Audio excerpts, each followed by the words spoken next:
আমার নাম মুমিন। আমি একজন সাধারণ দাখিলি মাদ্রাসার শিক্ষক। এই মাদ্রাসায় আমি অনেক বছর ধরে পড়াই।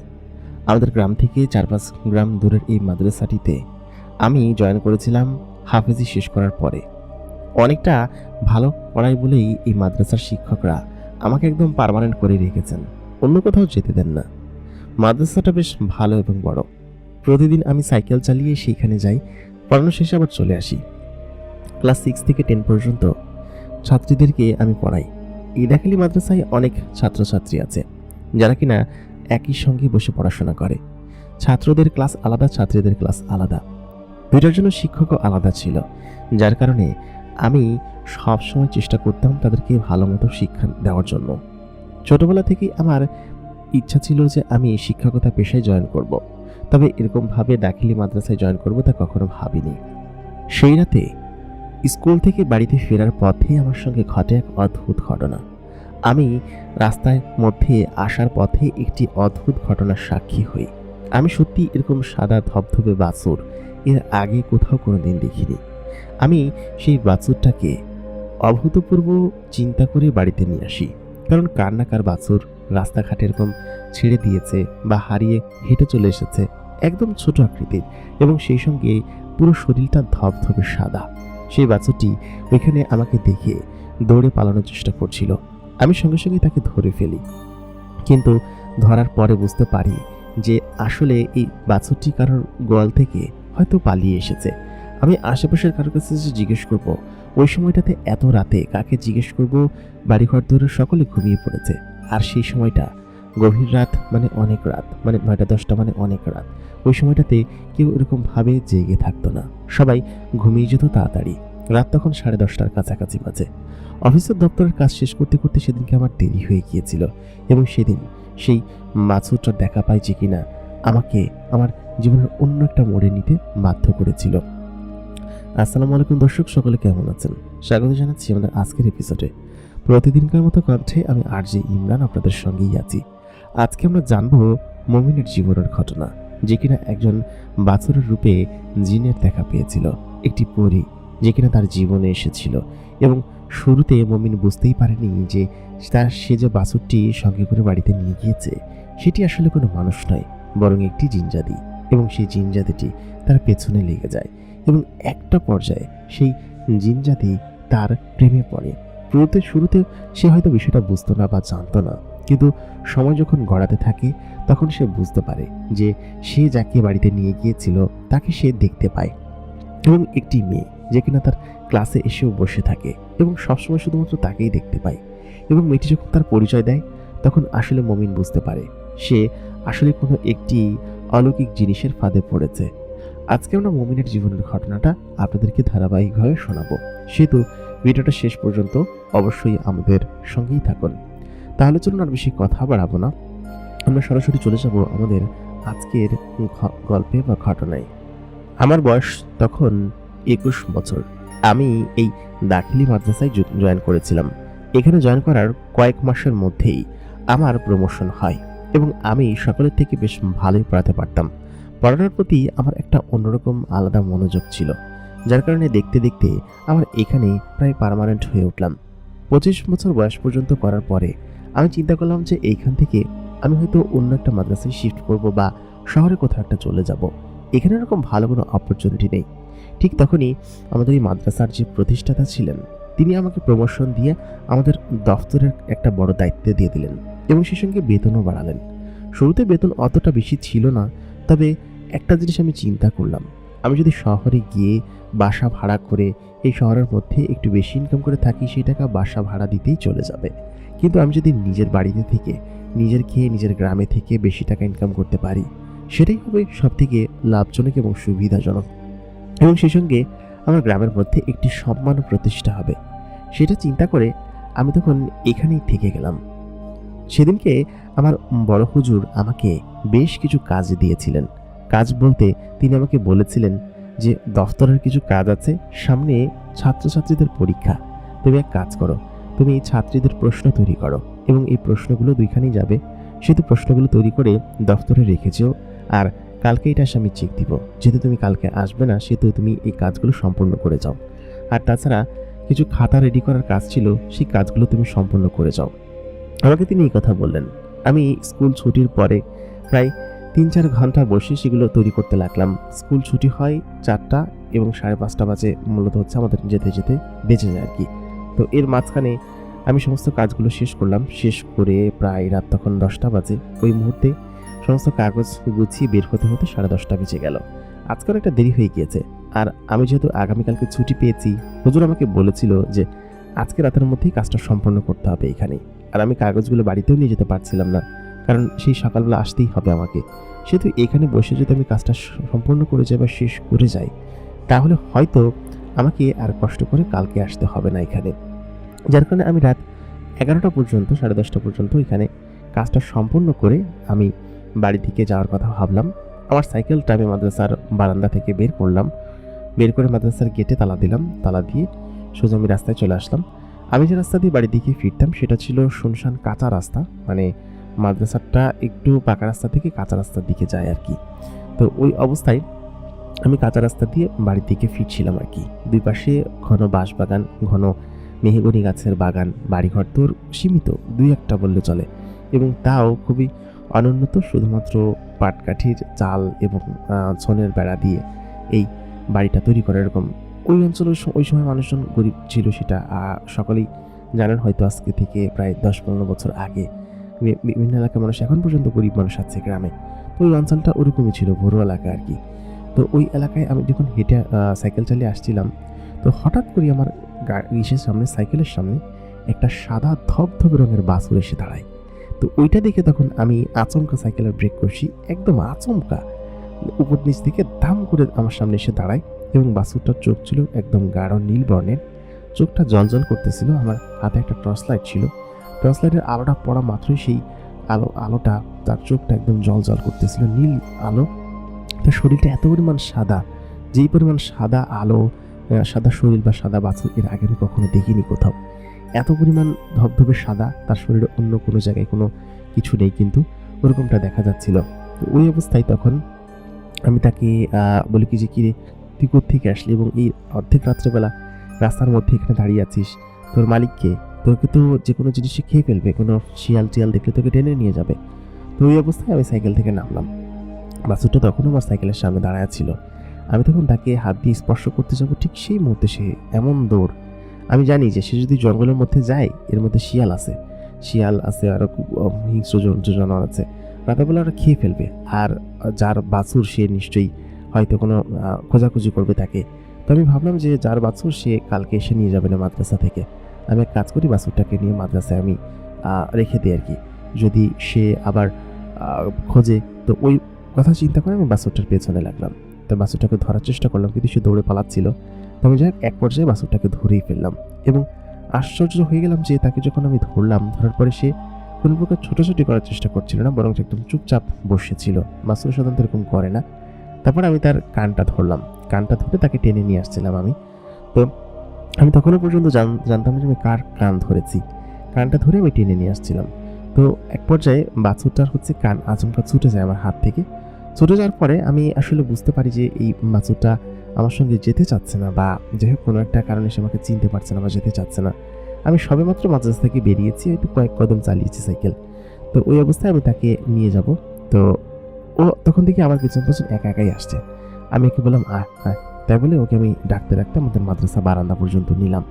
তো বারান্দায় ওইখানে গেট, কেচি গেট আছে, কেচি গেটটা খুলে আমি বারান্দার ভিতরে ঢুকিয়ে দিয়ে বললাম যে তুই এখানে থাক, কালকে সকালবেলা হুজুররা এসে তোকে দেখবে, বা যার বাছুর সে করবে আর কি, তাকে বুঝিয়ে দিবে, বা খোঁজ তো পড়বেই, অন্ততপক্ষে কেউ খাবে না। তো ওই অবস্থায় আমি বাছুরটাকে এখানে রাখলাম। সে আমার দিকে অদ্ভুতভাবে তাকায় আছে। আমি যতক্ষণ পর্যন্ত এখান থেকে বের হয়েছি আমার দিকে সে তাকায়েই আছে। আমি জানি না এটা কিসের জন্য, তবে আমি ওই অবস্থায় এখান থেকে সাইকেল নিয়ে চলে আসি আর সামনে পর্যন্ত আমার সাইকেলটা চালিয়ে। তো আমি যখন বাড়ির কাছাকাছি আসবো, ওই মুহূর্তে হঠাৎ করে পেছন দিকে তাকায় দেখি সেই বাছুরটা আমার পেছনে দাঁড়িয়ে আছে। এটা কিসের জন্য আমি জানি না, হঠাৎ করে এরকমটা দেখে আমি ভয় পেয়ে গেলাম। ভয় পাওয়াটা কিছুটা স্বাভাবিক বিষয়, কারণ আমি যাকে আটকে রেখে আসছি তালা দিয়ে, সেই জিনিসটা যখন আমি পেছনে দেখতে পাই তখন তো অবশ্যই একটু ভয় পাবই। তো এই অবস্থায় আমি যখন পেছনে তাকালাম, দেখি বাছুরটা আমার পেছনে দাঁড়িয়ে আছে। আমি ওর দিকে তাকিয়ে আছি, ও আমার দিকে আর চোখে তাকিয়ে আছে।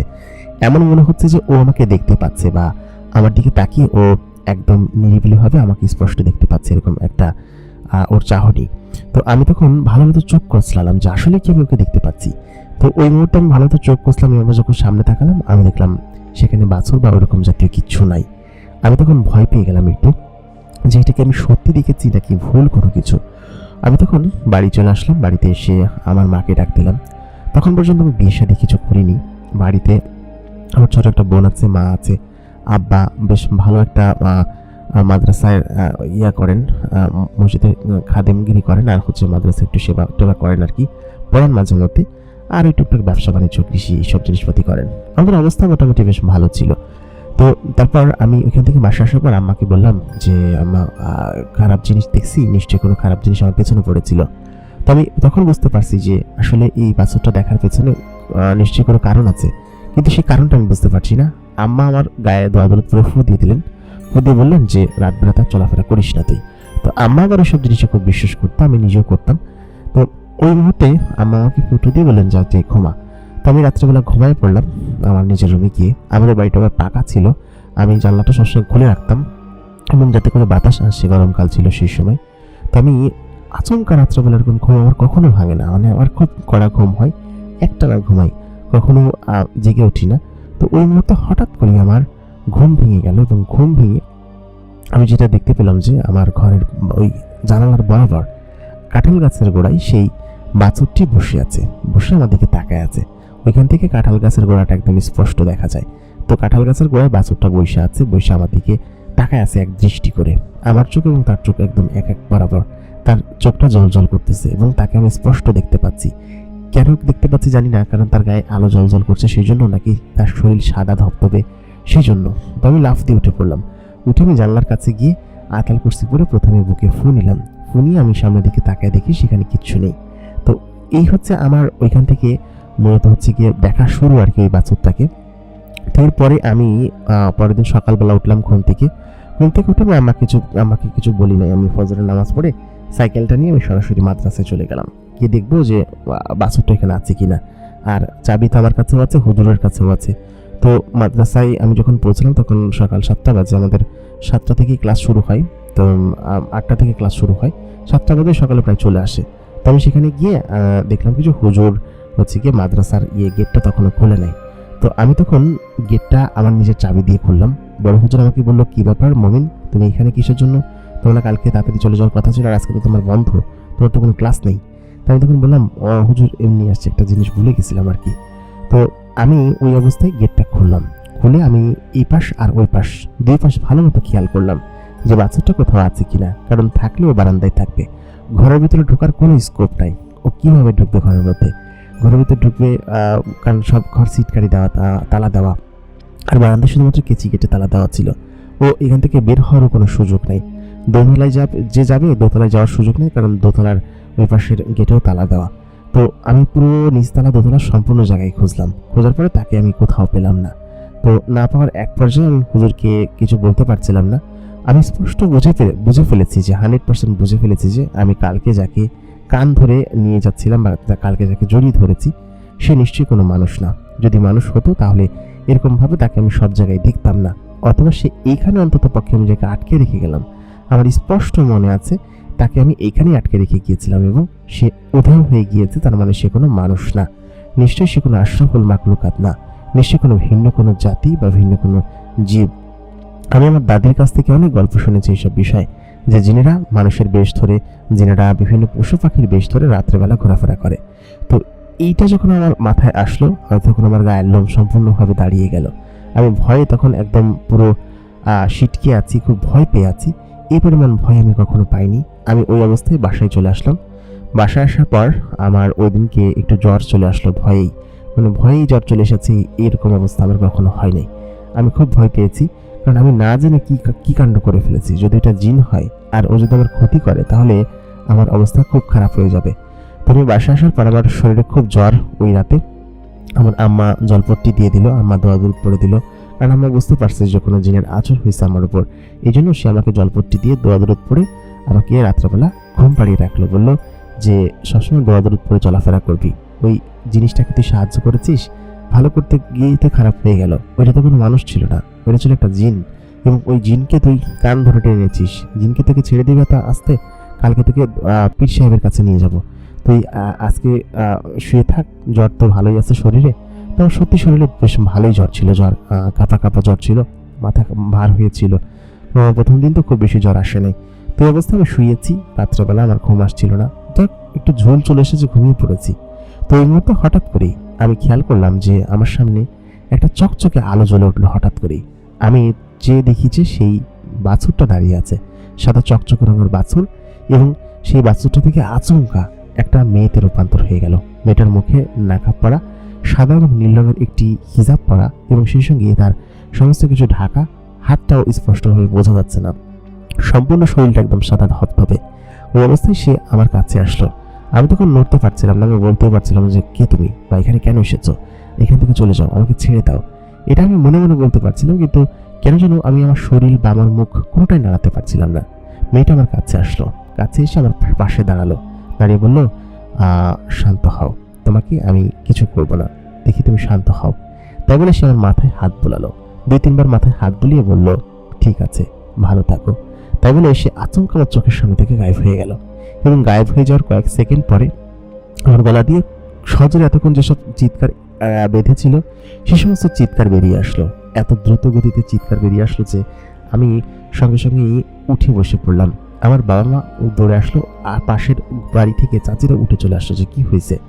তো উঠে আসার পর তখন আমি বললাম যে স্বপ্ন দেখছি, ভয়ানক স্বপ্ন, বা ভয় পাইছি। তো এটা বলার পর আম্মা বললো কি যে তুই যে কিসের জন্য এরকম রাত রাত ঘোরাফেরা করিস, তোকে সকাল হলেই আমি পীর সাহেবের কাছে নিয়ে যাব। আমার আবার পরিচিত এক পীর সাহেব ছিলেন, উনি মাঝে মধ্যে ওনার কাছে যেতেন, আমার ভাই আর কি, আমার এক দুঃসম্পর্কের মামা। তো এর পরের দিন সকাল হলো, সকাল হওয়ার পরে আমার আম্মা আমাকে হচ্ছে কি সঙ্গে করে সেই পীর সাহেবের কাছে নিয়ে গেলেন। তো সেই পীর সাহেব বললেন যে আমার পেছনে একটি জিন লেগেছে, যে জিনটি আমার ক্ষতি করতে চায়, বা আমাকে নানানভাবে ক্ষতিগ্রস্ত করবে এবং আমাকে নিয়ে যাবে, এরকম কথাবার্তাগুলো সে বলতে থাকে। তো আমি তখন বলি যে পীর সাহেব তাহলে কি করবো আমি? তো উনি তখন বলে, দেখো তুমি তো একজন হুজুর হাফেজ ছেলে, সেহেতু তোমার পেছনে এরকম লাগাটা স্বাভাবিক বিষয়, মাদ্রাসা ছেলেদের পেছনে বেশিরভাগ সময় লাগে।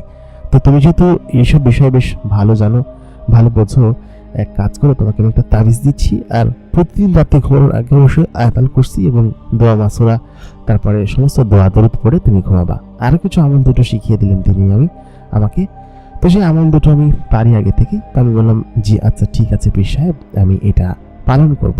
তাই বলে আম্মাকে সঙ্গে করে আমি তাবিজটা হাতে এবং গলায় পরে আমার বাড়িতে চলে আসলাম। বাড়িতে আসার পর এর মাঝখানে 2 দিন সময় কেটে গেল, আমার সঙ্গে কিছু ঘটেনি। তো 2 দিনের মাঝখানে আমি তেমন কিছু দেখিনি। তো সেদিনকে আমার মাদ্রাসা থেকে পড়া শেষ করে আসতে আসতে সন্ধ্যা লেগে গিয়েছিল। আমি মাদ্রাসা থেকে ওইখান থেকে মাগরিবের নামাজটা পড়ে আমি রওনা দিই।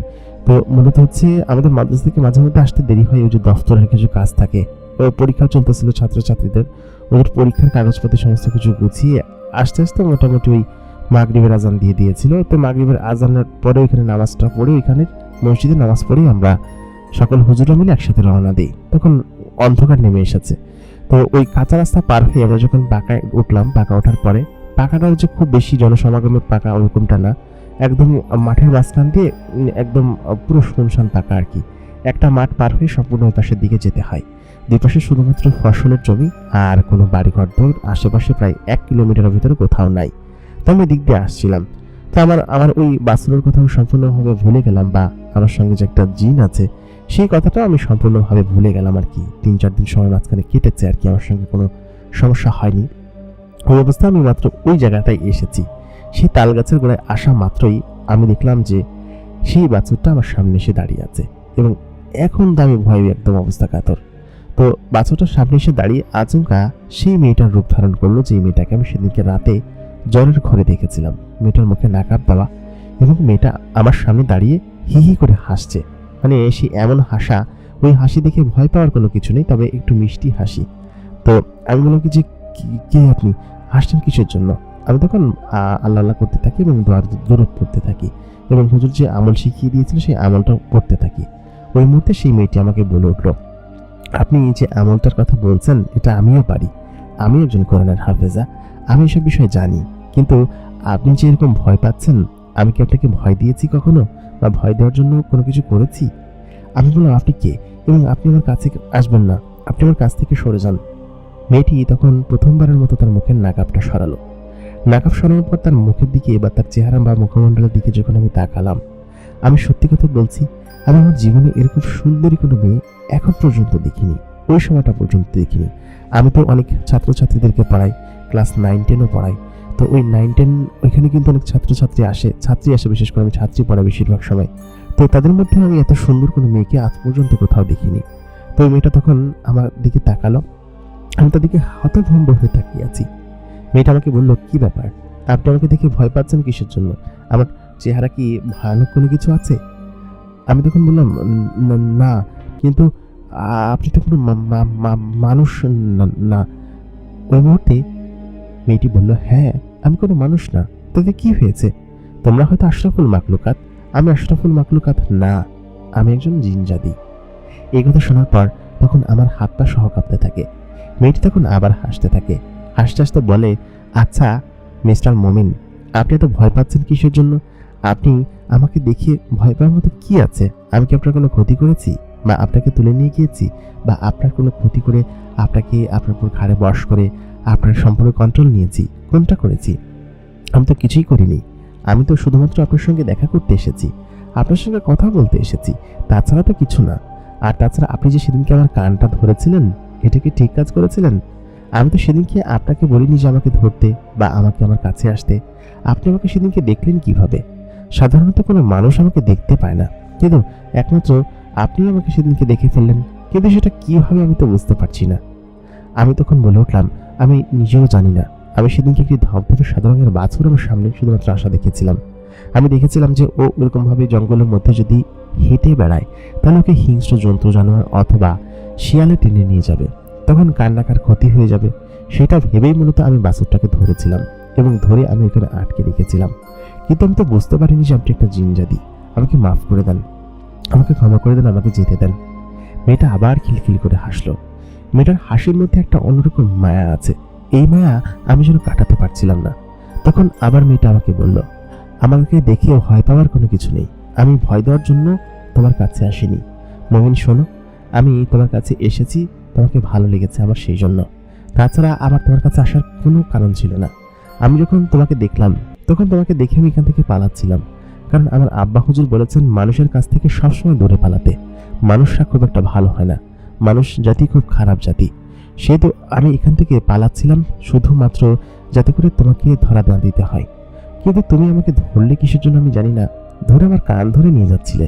কিন্তু ওই মুহূর্তেই প্রথমবারের মতো আমার চোখ যায় তোমার চেহারার উপর, তোমার এই নুরানি চেহারার উপর, যে চেহারা আমাকে তোমার প্রতি আকৃষ্ট করেছে, যে চেহারা আমাকে তোমার প্রতি এরকম ভাবে পাগল করেছে। আমি ওই দিন থেকেই তোমাকে পছন্দ করতে শুরু করেছি। তারপর থেকে দেখলে না যে আমি আর এখান থেকে পালানোর চেষ্টা করিনি, তোমার পেছন পেছনই যাচ্ছিলাম। কিন্তু যখন দেখলাম তুমি আমাকে তোমার বাড়িতে না নিয়ে তুমি ওই মাদ্রাসার বারান্দায় আমাকে আটকে রাখলে, তখন খুব রাগ হয়েছিল। কিন্তু আমি যখন তোমার পেছন পেছন চলে যাচ্ছিলাম তোমার বাড়িতে, তুমি হয়তো টের পাওনি ওই সময়টাতে। আর আমি যখন ওইখানে দাঁড়িয়ে পড়ি আচমকা, তুমি সাইকেল থেকে আমাকে দেখে অবাক হয়ে গিয়েছিলে। তোমার সঙ্গে লুকোচুরি খেলতে আমার ভালোই লাগছিল, এই জন্য লুকোচুরি খেলছিলাম এই কয়েকদিন। কিন্তু এখন মনে হচ্ছে যে তোমার সঙ্গে সত্যি আমার দেখা করা উচিত। তুমি যে তাবিজটা পড়েছো আর যে পীর সাহেব তোমাকে এই তাবিজটা দিয়েছেন, এই সমস্ত জিনিস ভুয়া। ভুয়া বলতে উনি আসলে জিন তাড়ানোর কোনো ক্ষমতাই রাখেন না।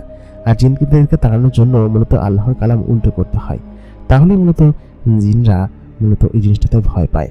আর আমি তো নিজেও একজন হাফেজা কোরআনের এবং আল্লাহ তাআলার ইবাদত করি, সেহেতু আমি এইসব জিনিসে কেন ভয় পাবো বলো তো তুমি? এটা শোনার পর আমি নিজেই বোকা বলে গেলাম। বললাম, হ্যাঁ তাও তো সত্য কথা, এটা তো ঠিকঠাকই আছে। ঠিক আছে, কিন্তু আমাকে এখন যেতে দাও, আমি এখন এখান থেকে চলে যেতে চাই। মেয়েটা এতক্ষণ বলল, ঠিক আছে যাও, আমি রাস্তা ছেড়ে দিচ্ছি, তবে হ্যাঁ আবার দেখা হবে তোমার সঙ্গে। তাই বলে মেয়েটা হঠাৎ করেই আমার চোখের পলকে গায়েব হয়ে গেল। আমি তো ভয়ে তখন আবারও ওইখান থেকে সাইকেলটা চালিয়ে খুব দ্রুত গতিতে বাড়ির কাছাকাছি চলে আসলাম। এসেই আমি তো হাঁপাচ্ছি। আম্মা তখন বললো, কি হয়েছে, তুই আজকেও দেরি করে এসেছিস কিসের জন্য? তোকে বলেছিলাম সন্ধ্যার পরে আসবি না। আমি তখন বললাম, মামা আমি কি ছোট আছি এখনো, সন্ধ্যার পরে আসবো না? আমি তো মাদ্রাসায় গিয়েছিলাম, দেরি হয়ে গিয়েছে, বা মাগরিবের নামাজ পড়ে রওনা দিয়েছি, এশার আজানও তো এখন পর্যন্ত দেয়নি। তো ওই মুহূর্তে এসে এখন এশার আজান দিল। এশার আজান দিলে আমি মসজিদে নামাজ পড়তে গেলাম। নামাজ পড়ে টড়ে আসার পথে আমি একটা অদ্ভুত মায়াবী সুঘ্রাণ আমার কাছে পেলাম। এই সুঘ্রাণটা ওই যে তাল গাছের ওদিকে আজকে যখন আসছিলাম তখন ওর মেয়েটার গায়ে পেয়েছিলাম। আর সেদিনকে রাতের বেলা যখন আমি শুয়েছিলাম, তো ওই মেয়েটার গা থেকেই মূলত এই ঘ্রাণটা আসে, আমি বুঝতে পারি। তো ওই মেয়েটা আমার আশেপাশে আছে তখন আমি বুঝতে পারলাম। আমি তখন বললাম, তুমি কি এখানে আছো পরি? এই কথা বলার পর সে আচমকা আমার চোখের সামনে দৃশ্যমান হলো। আমি শুধুমাত্র তাকে দেখতে পাচ্ছিলাম, আর কেউ দেখতে পাচ্ছিল না। মসজিদ থেকে কিন্তু সকলেই বের হয়েছে এবং সকলেই তাকিয়ে আছে আমার দিকে। আমি একা একা কথা বলছি, কার সঙ্গে কথা বলছি মসজিদে কেউ বুঝতে পারছে না। তো আমাকে তখন এক কাকা বললো, কার সঙ্গে কথা বলছিস? আমি তখন বললাম, কাকা এমনি এমনি কথা বলতেছি, একটা হিসাব করতেছি। তো আমি ডান সাইডের ওই ভিটার রাস্তা দিয়ে ঢুকলাম যাতে করে কেউ প্রশ্ন না করে যে আমি একা একা কি কথা বলতেছি।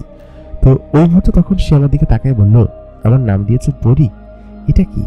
আমি তখন বললাম, জিনদেরকে আমরা পরি বলে ডাকি, জিন পরি বা এই জাতীয় জিনিস। তোমরা জানো না সেটা? ওগুলো কি যে না, আমাদেরকে জিনজাদি বলে, মেয়ে জিন বলে, কিন্তু তোমার কাছ থেকে এই নামটা শুনলাম। আচ্ছা ঠিক আছে, আমি এখন থেকে আমার নামটা পরি রেখে দিলাম, তুমি আমাকে পরি বলে ডাকবা? ঠিক আছে, আমার কোনো সমস্যা নেই, আমি তাহলে তোমার পরি। আমি বললাম যে তুমি এরকমটা কেন করছো, তুমি আমার কাছে কেন আসছো? মানুষ এবং জিনজাদির একত্রিত হওয়া ঠিক না, তুমি আমাকে পছন্দ করে সেটা ঠিক আছে, কিন্তু এরকম ভাবে। ও তখন বললো, কেন তোমাকে আমার ভালো লাগে না? আমি কি দেখতে খারাপ? তাই বলে ও ওর চেহারা সেই উজ্জ্বলতা বাড়িয়ে দিল এবং ওর শরীরটা চকচক করে উঠলো, ওর চেহারাটা একদম চকচক নূরের মতো জ্বলে উঠলো। আমি তখন বললাম, না, তুমি যথেষ্ট সুন্দরী এবং রূপবতী, এবং এত পরিমাণ রূপবতী মেয়ে আজ পর্যন্ত আমি কোথাও দেখিনি। তোমাকে যে কেউ প্রেম নিবেদন করবে অথবা তোমার ভালোবাসা পাওয়ার জন্য যে কেউ হয়তো তোমার কাছে আসবে, কিন্তু সত্যি কথা বলতে আমি সত্যি এটা চাচ্ছি না যে কোনো আশরাফুল মাখলুকাত এবং কোনো জিনজাতির এতটা কাছাকাছি আসা হোক বা তারা এক অন্যকে পছন্দ করুক। ও তখন বললো, কেন? আমি দেখে ছাড়বো তোমাকে, এরকমটা বলছো তাই না? দাঁড়াও খালি। তাই বলে ও আমার সামনে থেকে চলে গেল। আমি ওই অবস্থায় এশার নামাজ পড়ে বাড়িতে আসলাম। আমি দ্বিধাদ্বন্দ্বে পড়ে গেলাম, চিন্তায় পড়ে গেলাম যে মেয়েটি আসলে কি চায় আমার কাছে। সে এরকমভাবে বললো সে আমাকে পছন্দ করে ফেলেছে বা আমার সঙ্গে সে থাকে এবং সে আমার সঙ্গে থাকতে চায়। এটা আমাকে যখন বললো তখন আমার মনের মধ্যে একটা অন্যরকম অদ্ভুত মায়া কাজ করতে শুরু করলো ওর প্রতি। আমার প্রথম কয়েকদিন এরকমটা কখনো হয়নি। আমি শুধুমাত্র এটা বিশ্বাস করতাম যে জিন এবং মানুষ জাতি দুটো আলাদা জাতি, এদেরকে আল্লাহ তাআলা আলাদা রাখার জন্য আলাদা আলাদা পৃথিবী সৃষ্টি করেছেন, মানে আলাদা আলাদা জগৎ সৃষ্টি করেছেন। এই জগতের বাইরে না যাওয়াটাই ঠিক। তবে কেন যেন ওর প্রথম কয়েকদিনের দেখাই আমি ওর প্রতি একটু দুর্বল হয়ে পড়ছিলাম আর কি। কিন্তু দুর্বল হওয়া যাবে না, সেটা আমি বুঝতে পারছিলাম। ওই মুহূর্তে তখন আমি ওইখান থেকে আমার বাসায় এসে আমি ঘুমিয়ে পড়ি। রাতের বেলা খাওয়া দাওয়া শেষ করে ঘুমিয়ে আমি রাত্রেবেলা ওকে প্রথমবারের মতো স্বপ্ন দেখলাম। স্বপ্নটা এমন ছিল যে আমার কাছে এসেছে, আমাকে হাত বাড়িয়ে ডাকছে। আমি ওর হাত ধরলাম। হাত ধরা মাত্রই বিছানা থেকে আমি উড়ন্ত অবস্থায় ওর সঙ্গে আমাদের ঘরের ছাদ খুলে গেল। ছাদ খুলে যাওয়া মাত্রই ছাদের উপর দিয়ে উড়ে যেতে লাগলাম এবং ও আমাকে ভাসিয়ে মেঘের দেশে নিয়ে যেতে লাগলো। এটা আমি যখন দেখলাম তখন আমার মনের মধ্যে খুব ভালোই লাগছিল। সকালবেলা ঘুম থেকে উঠে ফজরের নামাজ পড়ে আমি স্কুলে মাদ্রাসায় যাব, সেই জন্য আমি বসেছিলাম স্কুলে যাওয়ার জন্য। তো আসলে বুঝতে পারছিলাম না যে আমার সঙ্গে কি করছে। এতক্ষণ ধরে বসে আছি এক জায়গায়, শুধুমাত্র ওই জিন মেয়েটার কথা ভাবছি, পরি মেয়েটার কথা যে কিনা আমার কাছে আসে। ও আমার কাছে আসে এবং এরকমভাবে আমাকে বলে। এটা কি আসলে ওর প্রতি আমার ভালো লাগা? না না, ওর প্রতি ভালো লাগাটা আনা যাবে না। এটা বলে তখন আমি ওই দিনকে সাইকেলটা নিয়ে আমাদের মাদ্রাসায় চলে গেলাম। মাদ্রাসায় গিয়ে পড়াতে লাগলাম। তবে ক্লাস 9-10 দুইটারই ক্লাস নিতাম।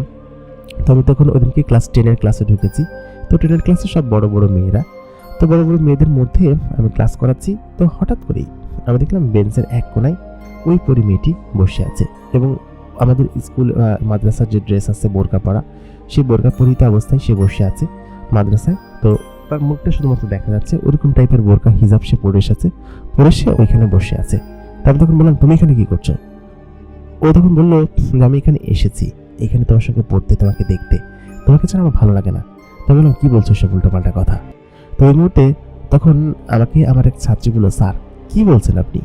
আমি তখন বললাম, কি বলছি মানে মানে আশ্চর্য হয়ে গেলাম আমি যে আমি আমার ছাত্রীকে এই সমস্ত জিনিস বলছিলাম ওকে কল্পনা করে নাকি সত্যি করে বলছিলাম আমি জানি না। আমি ওকে এখানে দেখতে পেলাম। তো আমি বললাম যে না না কিছু না। পাশে আবার আমি এই পাশের একজনকে দেখে ওইটা বলতে লাগলাম যে তুই আবার এখানে এসেছো। এই কথা বলার পর সেই ছাত্রী বলছে, হুজুর কি বলছেন আপনি? পড়াচ্ছেন না কিসের জন্য ঠিকঠাক মতো? তো আমি নিজেই ইতস্তত এবং লজ্জার মধ্যে পড়ে গেলাম। তারপর একদম ওইখানে শেষ মাথায় দেখলাম ওর অরিজিনাল কাপড় পরা ওরকম সৌন্দর্য অবস্থায় ও পেছনের বেঞ্চে বসে আছে। পেছনের বেঞ্চে বসে আমার দিকে তাকিয়ে আছে। আমি কনসেন্ট্রেট করতে পারছিলাম না। আমি জানি ওই নিজেই এটা করছে এবং আমাকে এগুলো করতে বাধ্য করছে। আমি আর কোনো কথা বললাম না, ক্লাসটা শেষ করলাম। কোনো মতো ক্লাসটা শেষ করে অফিস রুমে এসেছি। অফিস রুমে তখন সকলেই যার যার ক্লাসে, আমি 5 মিনিট আগেই বেরিয়ে এসেছি। তারপরে অফিস রুমে বসে আছি। বসে আমি গিয়ে সবেমাত্র এক গ্লাস পানি খেলাম। তো হঠাৎ করে সেই জিন মেয়েটি, পরি মেয়েটি আমার সামনে এসে বসলো। আচমকা পরি মেয়েটাকে আমার সামনে বসে থাকতে দেখে আমি চমকে উঠলাম। বললাম, তুমি এখানে? ও বলল, হ্যাঁ। আমি বললাম, তুমি কি আমাকে পাগল বানানোর চেষ্টা করছো? তুমি এখানে কেন আসছো আমার কাছে? আমি তো কিছু বুঝে উঠতে পারছি না। পরি মেয়েটা তখন বলল, আমি বললাম না আমি তোমাকে ভালোবাসতে শুরু করেছি, তোমাকে পছন্দ করি। এই জন্য আমার প্রথম দেখায় আজ পর্যন্ত কাউকে এত পরিমাণ ভালো লাগেনি। তোমার সেই কি সুন্দর চেহারা, কি সুন্দর নুরানি দাড়ি তোমার মুখে, এগুলো দেখে আমার কাছে খুব ভালো লেগেছে। আজ পর্যন্ত কোনো জিনকে এত পরিপাটি বা এরকম সুঠাম দেহের কখনো দেখিনি। তোমাকে প্রথম দেখায় আমি পছন্দ করে ফেলেছি। এই জন্যই তো তোমার আশেপাশে ঘুরঘুর করছি। তাছাড়া তো আমি এরকমটা করতাম না, তাই না? আমার দিকে ও অচমকা এরকমভাবে তাকিয়ে এটাই বলতে লাগলো। ও আমার দিকে তাকিয়ে আছে। ঠিক সেই মুহূর্তে সকল স্যাররা চলে আসলো একে একে করে। তবুও ও যাচ্ছে না। আমি বললাম, এখান থেকে যাও সকলে। ও বললো, কেউ আমাকে দেখতে পাবে না, শুধুমাত্র তুমি ছাড়া, কারণ তুমি একমাত্র আমার একদম কাছের, এই জন্য তুমি আমাকে দেখতে পাচ্ছ। তাছাড়া অন্য কেউ আমাকে দেখতে পাবে না। সকলে একে একে করে চলে আসলো। আমি ওর সঙ্গে কথা বলছি, এটা দেখে বললো, কি ব্যাপার স্যার, কার সঙ্গে কথা বলছেন? আমি বললাম, না না কিছু না। ওই দিন রাতে আমি বললাম, আচ্ছা ঠিক আছে, রাতে তোমার সঙ্গে আমি দেখা করবো, এখন তুমি এখান থেকে যাও দয়া করে প্লিজ। ও তখন এখান থেকে চলে গেল। সবাই আমার দিকে তাকিয়ে আছে। আমি কার সঙ্গে জোরে জোরে কথা বলছি কেউ বুঝতে পারছে না। ওই মুহূর্তে হঠাৎ করেই আমি বললাম যে, আজকের ক্লাস কি শেষ? সবাই বললো, মাত্র শুরু হলো, সবে তো মাত্র দুপুর হয়েছে, এখন টিফিন পিরিয়ড, এরপর আরো 3টা ক্লাস আছে, এগুলো করে তারপর যেতে হবে। আমি তখন একটু টায়ার্ড ছিলাম। যাই হোক, আজকের ক্লাসটা শেষ করলাম। শেষ করে সন্ধ্যার দিকে রাতের বেলা বাসায় ফিরলাম। খেয়ে দিয়ে আমি নিজের কক্ষে এসেছি। এসে চুপচাপ বসে আছি। আমার অভ্যাস ছিল রাতের মধ্যে আমি কোনো না কোনো বই পড়তাম অথবা কোরআন শরীফ পড়তাম মাঝে মধ্যে। তো আমি ওই দিনকে একটা হাদিসের বই নিয়ে সবেমাত্র বসেছি। পুরো রুমটা আলোতে একদম ঘ্রাণে ভরে গিয়েছে। আমি ওই অবস্থায় তখন বলে উঠলাম হঠাৎ করে, কে কি ঘরের মধ্যে? তুমি এসেছো আজকে আবার? পরিমেয়টা তখন আমার সামনে দাঁড়ালো। দাঁড়িয়ে বলল, আজকে তোমার সঙ্গে আমার দেখা করার কথা ছিল, তুমি নিজেই আমাকে বলেছিলে, ভুলে গিয়েছো? আমি বললাম, না, ভুলে যাবো কিসের জন্য? ও তখন বললো, চলো। আমি বললাম, কোথায়? ওকে যে আমার ভালো লাগে না এমনটা না, ওকে আমি যত দূরে সরাতে চাই ততই যেন ওর কাছাকাছি আমি এগিয়ে যাচ্ছিলাম। ওকে আমি ততই যেন আমি ওর প্রতি দুর্বল হয়ে পড়ছিলাম। এটা কিসের জন্য আমি জানি না। ও তখন আমার হাতটা স্পর্শ করলো। স্পর্শ করে আমাকে সোজাসুজি উপরের দিকে উড়িয়ে নিয়ে যেতে লাগলো, ঠিক সেদিনকে স্বপ্নের মতো। আমি জানি না এটা কিসের জন্য হচ্ছিল, তবে এটা আমি স্বপ্ন দেখছি নাকি সত্য আমি বুঝতে পারছি না। সত্যি সত্যিই আমার ঘরের ছাদটা খুলে গেল এরকমটা মনে হলো। আমি তখন আসমানের ওই উপর দিয়ে ওর সঙ্গে উড়ে যেতে লাগলাম। এবং সেদিনকে ঠিক যেরকম ভাবে আমি স্বপ্নটা দেখেছিলাম, আজকেও ঠিক একইভাবে আমি স্বপ্নটা দেখলাম। মানে এটা সত্যি ছিল, কোনো স্বপ্ন ছিল না। আমাকে উড়ন্ত অবস্থায় নিয়ে আসলো মেঘের মধ্যে এবং সেই সুন্দর স্থানে যেখানে গাছপালা দিয়ে ভরা, সবুজ শ্যামল গাছপালা দিয়ে ভরা, এবং এখানে তখন তরতাজা দিন, রাত নয়।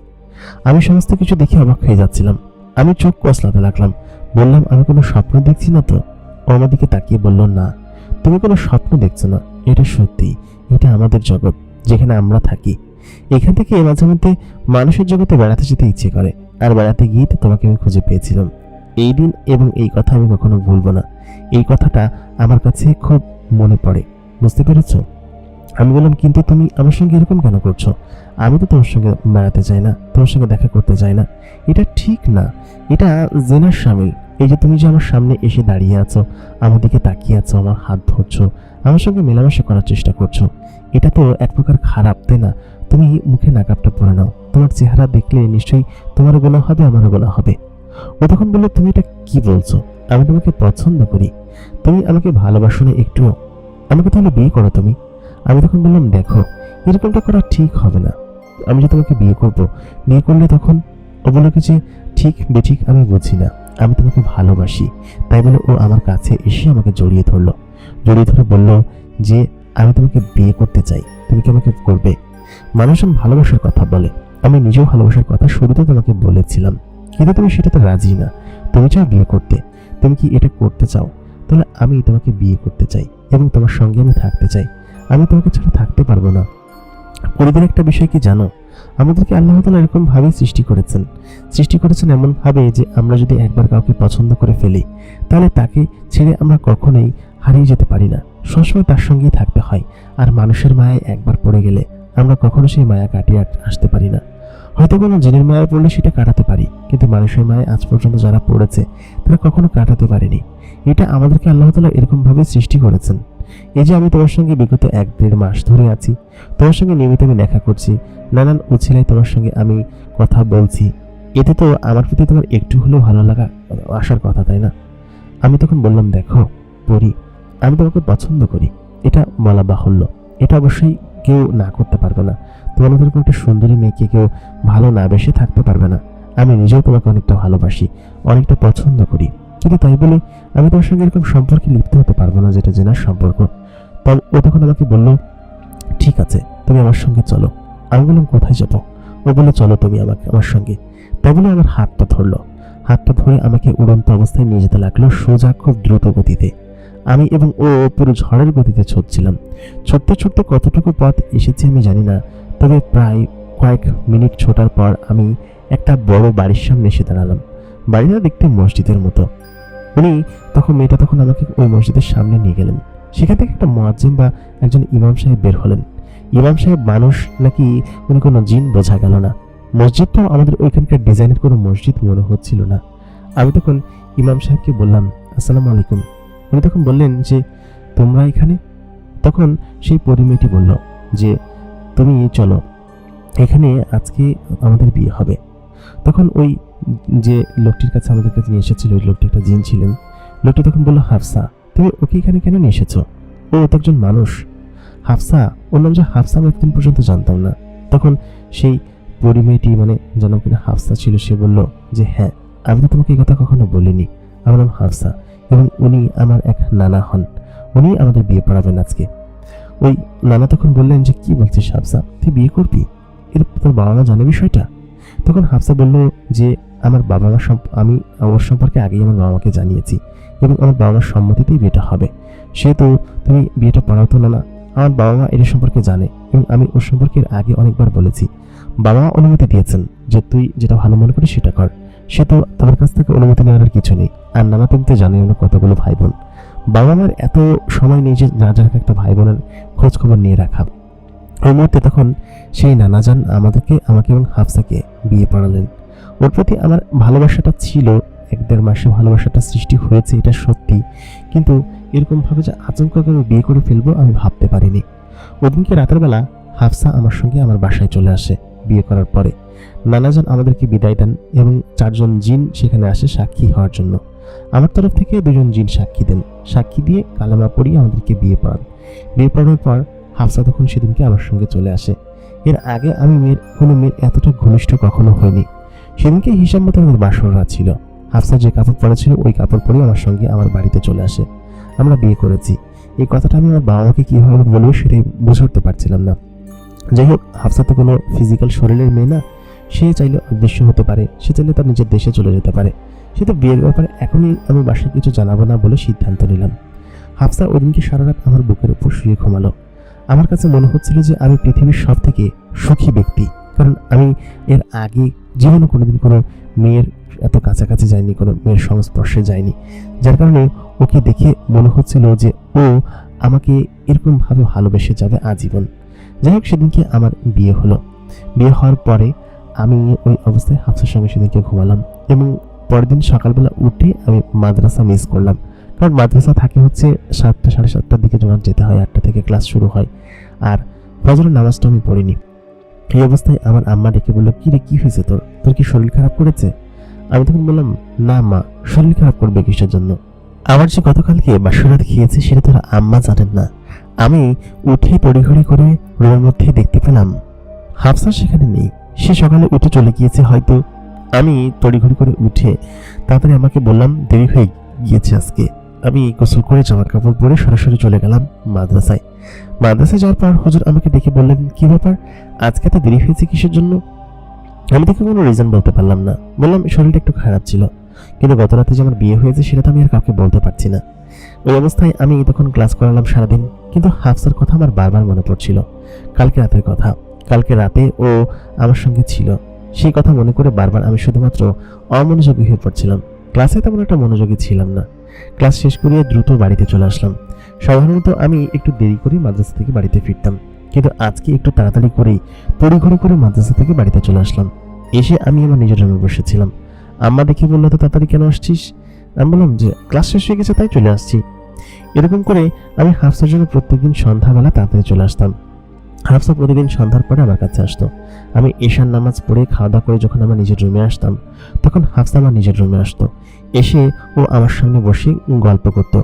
আমাকে আমার কোলের মাথা রেখে ও গল্প করত, ওর মাথায় হাত বুলে দিতে বলতো।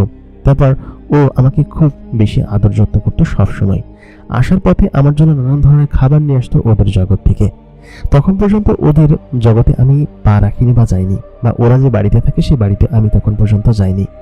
হাফসা ওদিনকে আমাদের বিয়ের প্রায় কয়েক সপ্তাহ পরে আমাকে বলল যে তুমি তো আমাদের বাড়িতে গেলে না, আব্বা আমার সঙ্গে পরিচিত হলে না।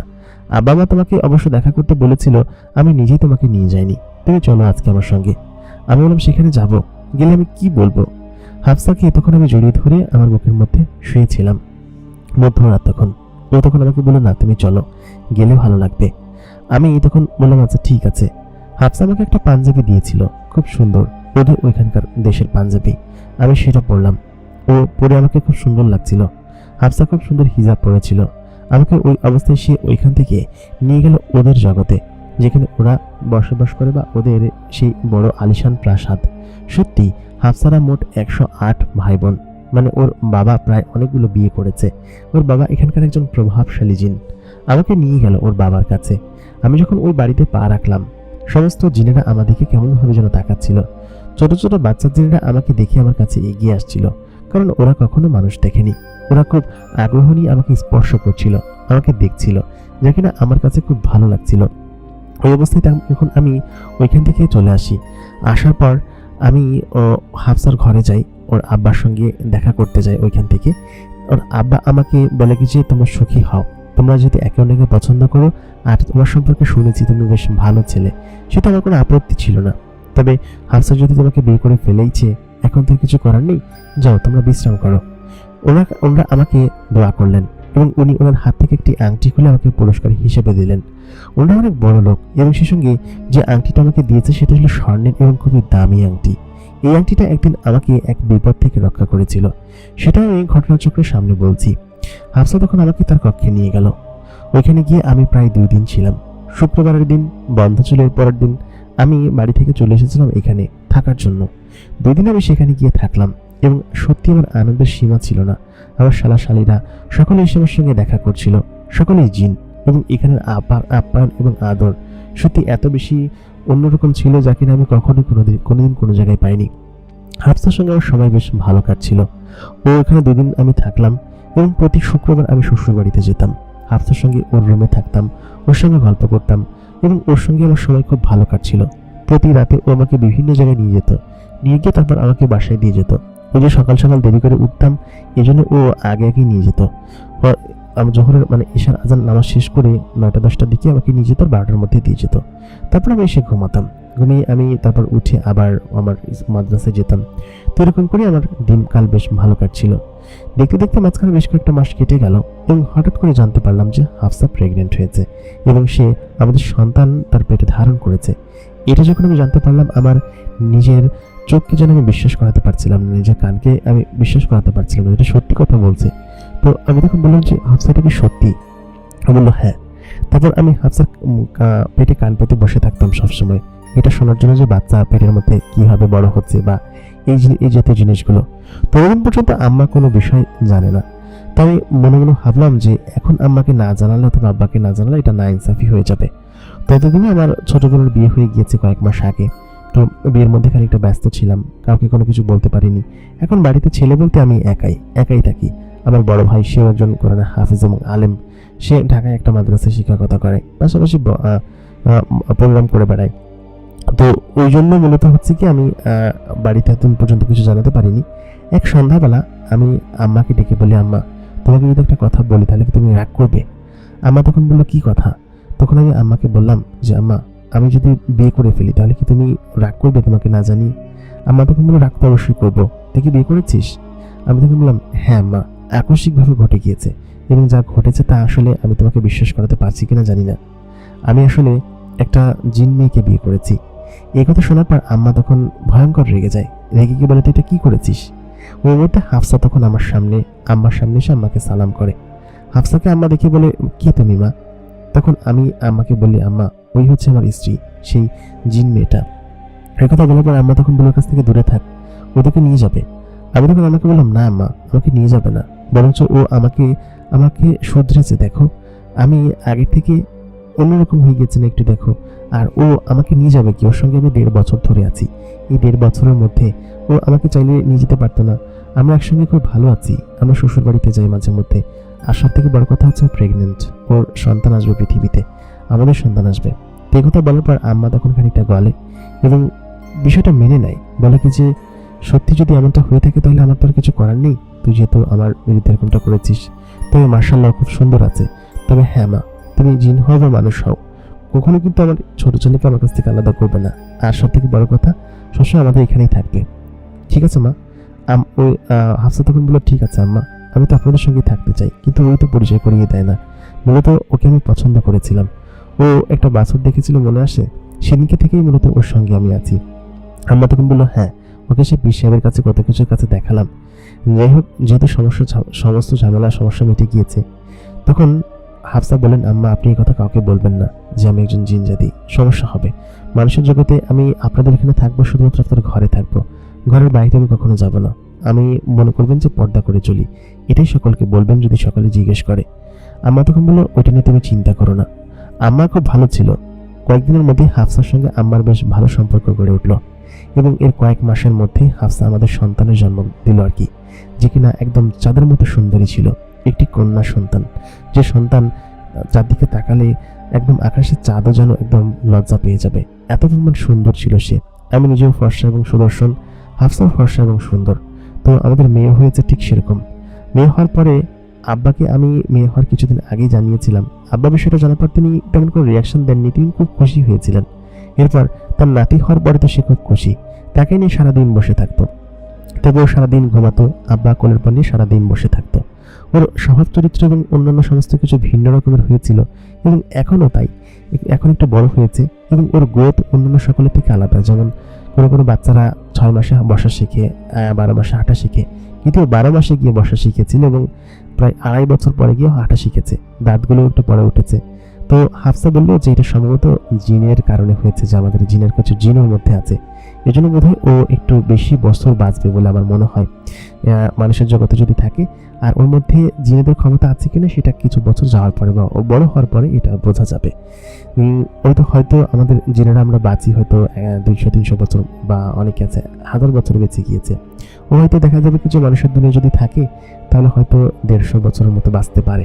তো এই কথা আমার দাদাজান মানে আমার বাবা যখন শুনলো তখন বললো যে যাক, আমার নাতি 150 বছর পর্যন্ত বাঁচবে, আল্লাহ তাআলা যদি বাঁচিয়ে রাখেন তাহলে। তো এই ঘটনাটা শুধুমাত্র আমাদের পরিবার কেন্দ্রিক বাদে অন্য আর কেউ এই বিষয় সম্পর্কে তেমন জানে না। তো এর পরবর্তীতে আমার আম্মা এবং আমার আব্বা আমার শ্বশুর বাড়িতে গিয়েছে, সেখানে গিয়ে আমার যে জিন শ্বশুর আছে শাশুড়ি আছে তাদের সঙ্গে কথা বলেছে, গল্প গুজব করেছে। তো তাদের মধ্যে একটা আলাদা ভালো সম্পর্ক আছে, যেহেতু আমি নিজে একজন হাফেজ, আমার স্ত্রী একজন হাফেজা, আমার বাবা তিনি একজন হাফেজ, তিনি তারপর আমার মা তিনিও কোরআন শরীফ বেশ কয়েকবার খতম দিয়েছেন, মুখস্থ করেছেন। পাশাপাশি আমরা এক প্রকার অন্যরকম একটা পরিবার। তো এই কারণে মূলত তারা আমাদেরকে বেশ ভালোভাবে মেনে নিয়েছে এবং আমরা খুব সুখে শান্তিতে স্বাচ্ছন্দ্যে এখন আমাদের গ্রামে বসবাস করি, গ্রামের বাড়িতে। তো এটা শুধুমাত্র আমাদের পরিবারের 4 জন ছাড়া আর কেউই জানে না, আর কেউ জানবেও না কখনো। আমি চাই যে এটা জানলে মানুষজন আমাদেরকে ক্ষতি করবে বা আমাদের পেছনে লাগবে, যা মানুষের স্বভাব আর কি। তো এই ছিল হচ্ছে আমার ঘটনা, আমার জীবনের ঘটনা, যা কিনা আমার সঙ্গে ঘটেছে এবং আমি সত্যি এটা নিয়ে বেশ কৃতজ্ঞ আমার সৃষ্টিকর্তার প্রতি, যে তিনি আমাকে এত সুন্দর একজন স্ত্রী পাইয়ে দিয়েছেন এবং আমার এত সুন্দর একটা পরিবার হয়েছে, যে পরিবার নিয়ে আমি এখন খুব সুখে শান্তিতে এবং আনন্দে বসবাস করছি। প্রিয় দর্শক, আমাদের আজকের ঘটনাটি এই পর্যন্তই ছিল। আশা করি আমাদের আজকের ঘটনাটি আপনাদের কাছে ভালো লেগেছে। ভালো লাগলে অবশ্যই লাইক করবেন, কমেন্ট করবেন, শেয়ার করবেন। সেই সঙ্গে আপনি যদি আমাদের এই চ্যানেলে নতুন হয়ে থাকেন তাহলে অবশ্যই চ্যানেলটিকে সাবস্ক্রাইব করবেন। দেখা হচ্ছে পরবর্তী এপিসোডে নতুন কোনো ঘটনা নিয়ে। ততক্ষণ পর্যন্ত সকলে ভালো থাকুন, সুস্থ থাকুন। খোদা হাফেজ।